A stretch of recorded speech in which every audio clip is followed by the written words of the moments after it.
டடா. ஸோ வணக்கங்க. நம்ம வந்து இன்றைக்கி என்ன வீடியோ பார்க்க போகிறோன்னா NS200 ஒரு ரிவ்யூ வீடியோ தான் பார்க்க போகிறோம். வண்டியில் என்னென்ன ஸ்பெக்ஸ் இருக்குது, அதுக்கப்புறம் என்னென்ன இருக்குது அப்படின்றத சொல்லிவிட்டு அது போக ஒரு ஓனர்ஷிப் ரிவ்யூ தான். நம்ம வண்டியை நான் இத்தனை வருஷமே ஓட்டியிருக்கேன்ல, எனக்கு சில ப்ளஸ் அண்ட் மைனஸ் தெரிஞ்சிருக்கும்ல. ஸோ அதை உங்கள்கிட்டையும் ஷேர் பண்ணிக்கிறேன். பர்சனலாகவும் சரி, கமெண்ட் செக்ஷன்லையும் சரி, நிறைய பேர் வந்து மைலேஜ் செக் பண்ணி சொல்லுங்கள் ப்ரோ, வண்டி நல்லா இருக்கா. எனக்கு வந்து பர்சனலாக ஒரு டிஎம் பண்ண, அந்த மாதிரி வண்டி வேணாம் ப்ரோ, இந்த மாதிரி சென்சார் இஷ்யூ அதிகமாக வருது அப்படின்னு சொல்லிட்டு.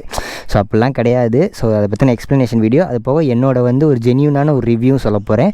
ஸோ வீடியோ ஃபுல்லாக பாருங்கள், கண்டிப்பாக யூஸ்ஃபுல்லாக இருக்கும்னு நினைக்கிறேன். என்ன சாங் போகிறோம் உங்கள் ஃப்ரெண்ட்ஸுக்கு இந்த வீடியோ ஷேர் பண்ணி விட்டு அவங்களே பார்க்க சொல்லுங்கள் வீடியோ. ஸோ ஓகேங்க, டேரெக்டாக வீடியோக்குள்ளே போயிருமா.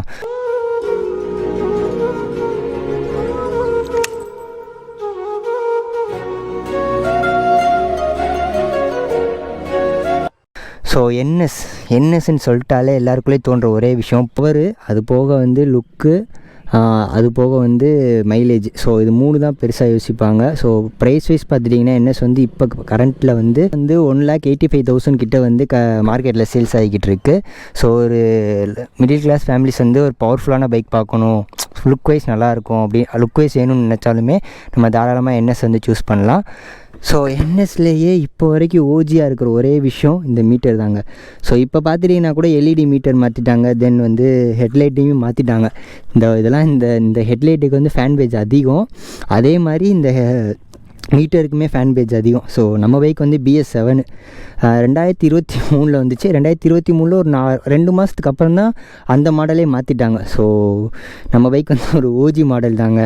ஸோ இதில் அடிஷ்னலாக என்ன ஆட் பண்ணியிருக்காங்க, அதாவது பழசுக்கு இதுக்கான வித்தியாசம்னா இது போட்டு யூஎஸ்டி போர்க்கு, தென் வந்து ஏபிஎஸ் டியூயல் சேனல் ஏபிஎஸ் கொடுத்துருக்காங்க. முதல் சிங்கிள் சேனல் இருந்துச்சு, அப்புறம் டியூயல் சேனலாக கொடுத்துருக்காங்க.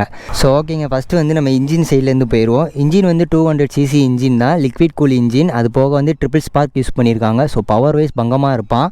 அது போக இன்ஜின் தான் யூஸ் பண்ணியிருக்காங்க. ஸோ பவர் வைஸ் நல்லாவே இருக்கும். இது போக ட்ரிபிள் ஸ்பார்க் வேறு, அந்த வண்டியோட பவர் வந்து கொஞ்சம் நல்லாவே ஃபீல் பண்ண முடியுங்க. லிக்விட் கூல் இன்ஜின் தான். ஸோ சிங்கிள் சிலிண்டர் தான். அதுக்கப்புறம் பார்த்துட்டிங்கன்னா 24.5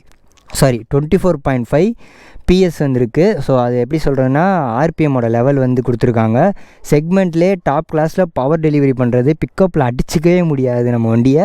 டாப் அண்ட்லேயும் அப்படி தான், நம்ம பிக்கப்பும் சரி டாப் அண்டும் சரி பங்கமாக இருக்கும் 200cc செக்மெண்ட்லேயே. அது டியூன் வந்து பார்த்துட்டிங்கன்னா 18.74 8000 RPMங்க. So mid-range and top and, அதான் சொல்லலை, மிட்ரேஞ்சு டாப் அண்ட் ரெண்டுலேயுமே பக்காவாக இருப்பான் பையன், சொல்லவே தேவையில்ல. அது போக வந்து 6 ஃபீட் கியர் பாக்ஸு, அதுக்கப்புறம் நார்மல் தாங்க கியர் பாக்ஸு, அப்புறம் வந்து எல்லாமே ஒரே மாதிரி தான், சேம் தான்.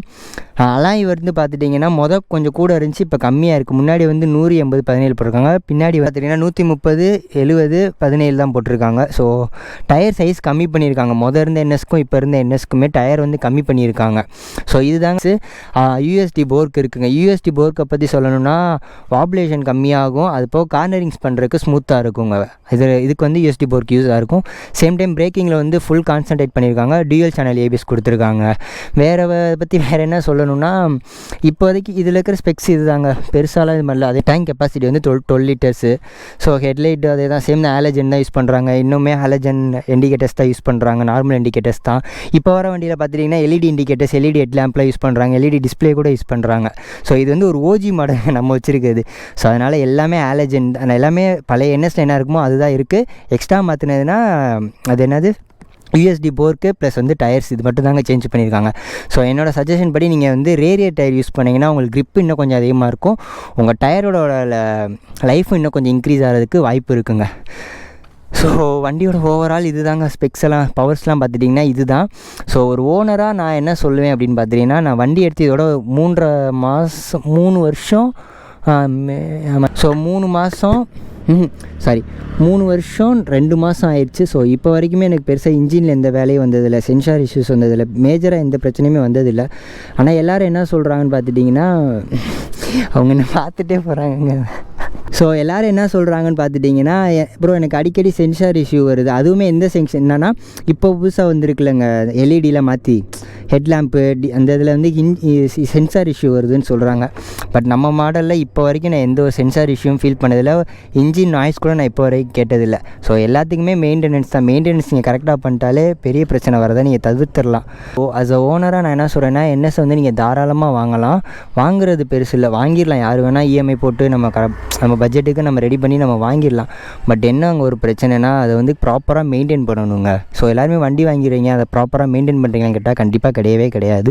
ஸோ சர்வீஸ் எப்போ வேணால் பார்த்துக்கலாம். சின்ன சின்ன விஷயங்கள்னு ஒன்று இருக்குல்லங்க. இந்த எக்ஸாம்பிளுக்கு வந்து செயின் ஸ்ப்ராக்கெட்டாக இருக்கட்டும், உள்ளே இருக்கிற த்ராட்டில் பாடியாக இருக்கட்டும், சின்ன சின்ன விஷயங்கள் அதுக்காக நம்ம ப்ராப்பராக பண்ணிக்கிட்டே இருக்கணும். செயின் லூப்பிங் வந்து எப்படியுமே ஒரு 500 கிலோமீட்டர்ஸ்க்கு ஒரு வாட்டி, 300 கிலோமீட்டர்ஸ்க்கு ஒரு வாட்டி ப்ராப்பராக க்ளீன் பண்ணி போட்டாலுமே செயினோட லைஃப் இன்னும் நல்லாயிருக்கும். த்ராட்டில் பாடி அதே மாதிரி தான். ஒரு 15,000 கிலோமீட்டர் இல்லைனா ஒரு 10,000 கிலோமீட்டருக்கு நீங்கள் வந்து கம்பல்சரி நீங்கள் த்ராட்டில் பாடியை மாற்றி போட்டிங்கனாலே உங்களுக்கு வந்து இந்த த்ராட்டில் நம்ம பைக்கில் வந்து சொல்லுங்க ஆர்பிஎம் ஏரியா அந்த மாதிரி ப்ராப்ளம், சென்சார் இஷ்யூ அந்த மாதிரி வரதை தவிர்த்துடலாம். ஸோ இதெல்லாம் நீங்கள் ப்ராப்பராக பண்ணிட்டீங்கனாலே உங்கள் வண்டி நம்ம எந்த பைக்குனா இருந்தாலும் சரி, நம்ம எவ்வளோ கஷ்டப்பட்டு நம்ம வாங்கியிருப்போம் யோசிச்சு பாருங்கள். ஸோ அதை கரெக்டாக மெயின்டைன் பண்ணி அதை ப்ராப்பராக நம்ம கைக்குள்ளே வச்சுக்கிட்டால் மட்டும்தான் வண்டியோட லைஃபும் நல்லாயிருக்கும், அதோட பர்ஃபார்மன்ஸுமே இன்னும் பிளாஸ்ட்டாக இருக்கும். ஸோ இதுதாங்க நான் சொல்ல வந்த விஷயமே. ஸோ கோப்ரோ வந்து ரொம்ப ஹீட் ஆனதுனால ஆட்டோமேட்டிக்காகவே ஆஃப் ஆகிடுச்சிங்க.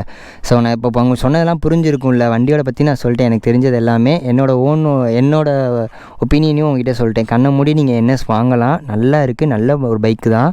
சில பேர் சொல்லுவாங்க மைலேஜ் தராதுரா, அது வேஸ்ட்டுரா அப்படின்னு சொல்லி. 200 செக்மெண்ட்லேயே என்எஸ் தவிர வேறு எந்த பைக்குமே நல்லா இருக்காது. நம்ம கம்மியான பட்ஜெட்டும் சரி, இதோட ஸ்பேர் பார்ட்ஸ் முதற்கொண்டுமே நமக்கு சீப்பாக தான் கிடைக்குமே தவிர ஹையஸ்ட்டு கிடைக்காம போகிறதுலாம் வாய்ப்பே கிடையாது. எல்லா பார்ட்ஸுமே நமக்கு கிடைக்கும், கம்மியான ப்ரைஸ் தான்.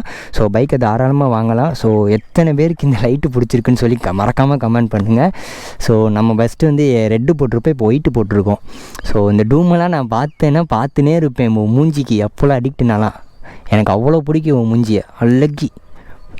ஸோ எத்தனை பேருக்கு ஹெட்லைட்டு பிடிச்சிருக்குன்னு சொல்லி கமெண்ட் பண்ணுங்கள். ஸோ ஓகே, நான் வந்து வீடியோ இதோட முடிச்சுக்கிறேன். ஏன்னா கேமரா வந்து ஃபுல்லாக ஹீட் ஆயிடுச்சு. இதுக்கு மீறி ரொம்ப நேரம் விட்டோம்னா அப்புறம் அவங்களும் திரும்பி டெத் ஆயிடுவா. ஸோ வீடியோ பிடிச்சா மறக்காமல் ஒரு லைக் பண்ணிட்டு என்எஸ் வாங்க போகிறோம் உங்கள் ஃப்ரெண்டுக்கு ஷேர் பண்ணிங்க. இதில் ஏதாவது நான் மிஸ்டேக் பண்ணியிருக்கேன், சக்தி நீ பேசுகிறது கொஞ்சம் டிஃப்ரெண்ட்டாக இருக்குது, கொஞ்சம் இப்படி பேசு அப்படின்னு தோணுச்சுன்னா மறக்காமல் கமெண்ட் செக்ஷனில் வந்து சொல்லுங்கள். நான் கண்டிப்பாக கமெண்ட்லாம் பார்த்துட்டு நான் உங்களுக்கு ரிப்ளை பண்ணுறேன். அதே மாதிரி நானும் அதெல்லாம் மாற்றிக்கிறேன். ஸோ என்ன கேட்குறேன்னு தெரில. ஸோ இதில் எதாவது பண்ணணும்னு நினைக்கிறேன். ஸோ உங்கள் சப்போர்ட்டை கொடுத்துட்டே இருப்பீங்கன்னு நம்புகிறேன்.